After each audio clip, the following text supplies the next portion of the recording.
Hello again, everyone. Edwin Learnard back once again. In this YouTube astrological segment, I'm going to be doing something different and deviating from my usual Taurus rising routine with my house rulers. I want to talk about something you might have not expected I was going to do.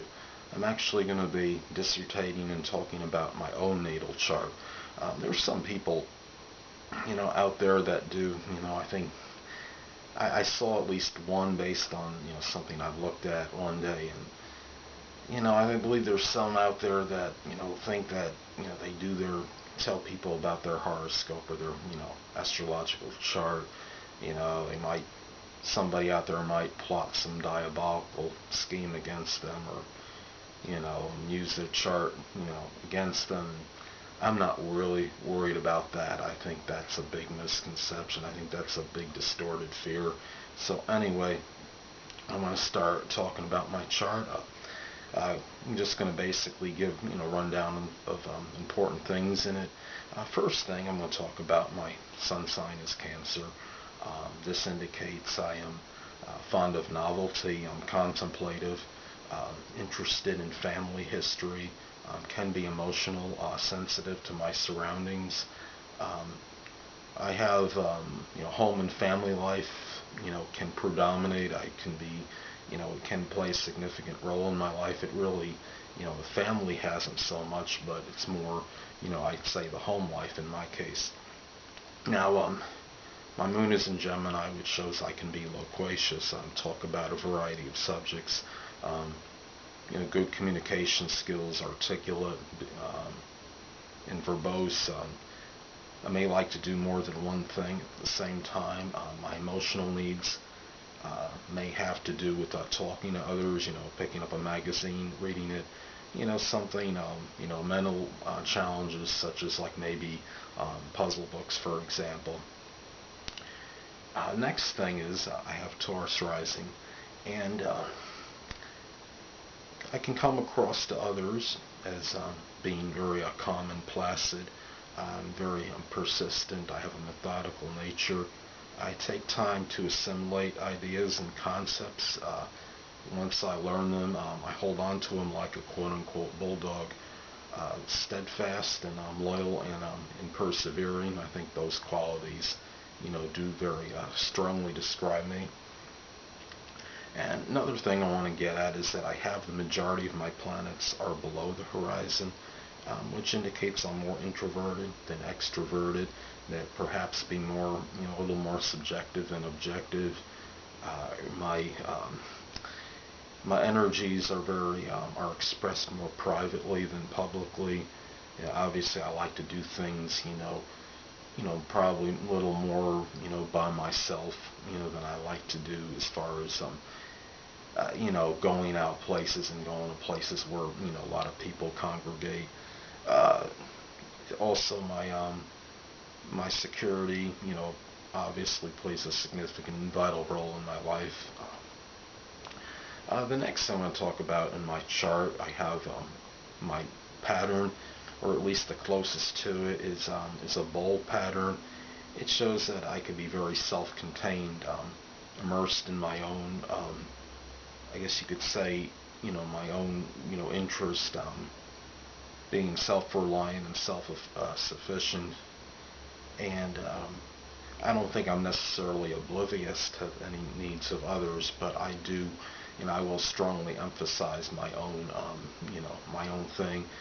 And the planets, I guess you could say, that can figure prominently in this are the ones on the handles of this pattern, which is Saturn and Neptune. And the Saturn, is in the 12th house, and that's kind of, kind of that secluded kind of position. And I think, a lot of my, interests are, do surround around this, or this factors in, to the, the basic, I guess you could say, description of my bold pattern. Also, Neptune is connected with dreams and ideals. And, that a lot of the focus is, around that, the things that I do. The bold pattern can indicate somebody also that has certain concentration, of power, and, of being able to, to put their mind toward one concentrate their efforts into one task, at a time. And I think, having a lot of that, is connected, I guess you could say, with my dreams and ideals, because, as most of you could see, I'm enamored with astrology, and that's connected with I guess you could say, connected with my dreams, you know, and ideals. So anyway, the next thing I have is the chart ruler is in the fourth house, and when the chart ruler is in the fourth house, it shows that's the house or sector where your outer personality is projected into most strongly.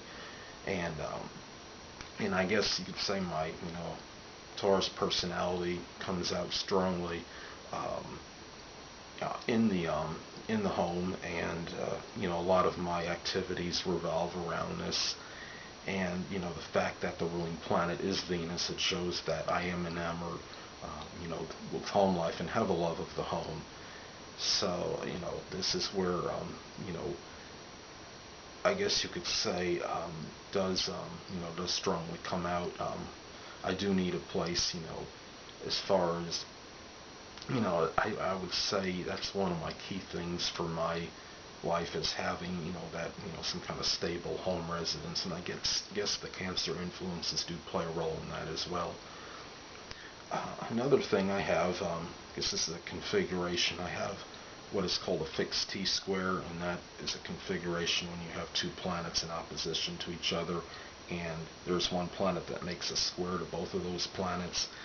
And it shows on the negative side, fixed T-square can be somewhat intractable and very resolute and rigid, and they're kind of set in their ways, and I guess I could see that, but there is a little positive with it. I think it can show strong tenacity and persistence, single-minded focus. And the planet that falls in this is, it's Venus in the fourth house, and it shows that maybe this is kind of like the focal point of this T-square, where a lot of my single-mindedness is really that, I guess you could say, that fixed energy is devoted into maybe to make sure is revolving around my home life, my love of home, and to be able to maintain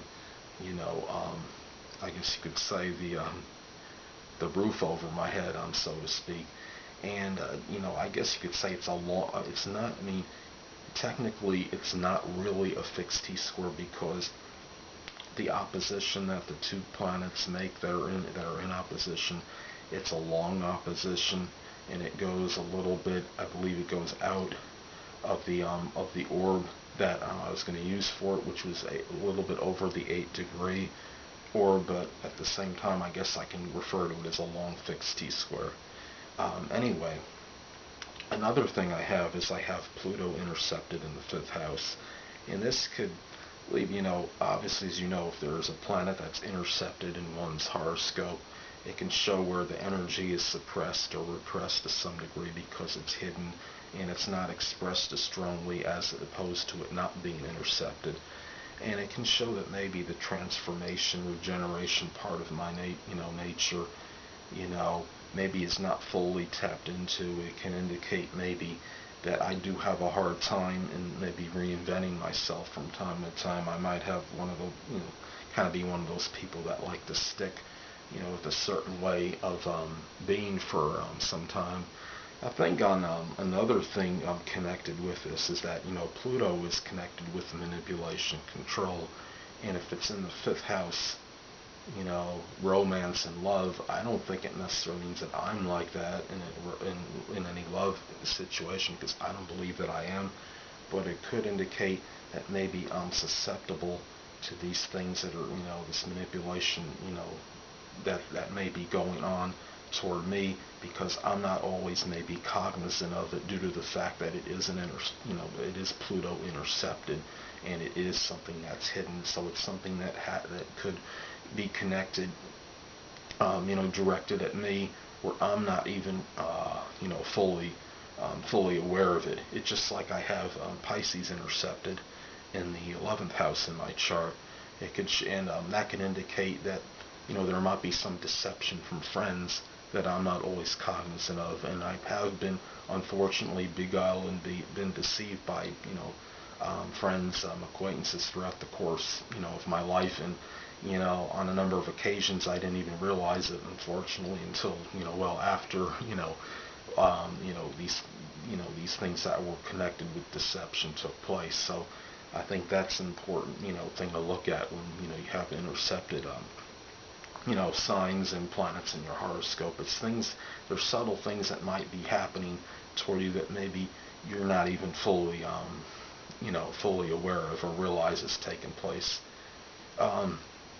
Also, I have Saturn conjunct the ascendant, and this indicates very stern, serious disposition, and sometimes I can appear melancholy and furlong to others. Um, you know, it says when Saturn conjuncts the ascendant, it could limit one's physical stature, to some degree. I mean, I am 5'11", and it's about 210 pounds. So I mean, I don't think in my case it limited it, that much. Maybe on some level, maybe if I didn't have that conjunction, maybe I would have been, a little bit, a little bit taller. Is one way to look at that, possibly though. Personality, might be somewhat inhibited with this aspect, and maybe sometimes I'm reluctant to kind of, project my personality, to others from time to time.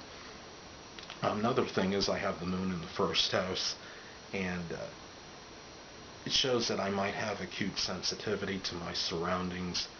The mother might figure prominently in my life scheme. It may be hard to suppress my feelings because maybe to others they're worn right here, if you know what I'm saying.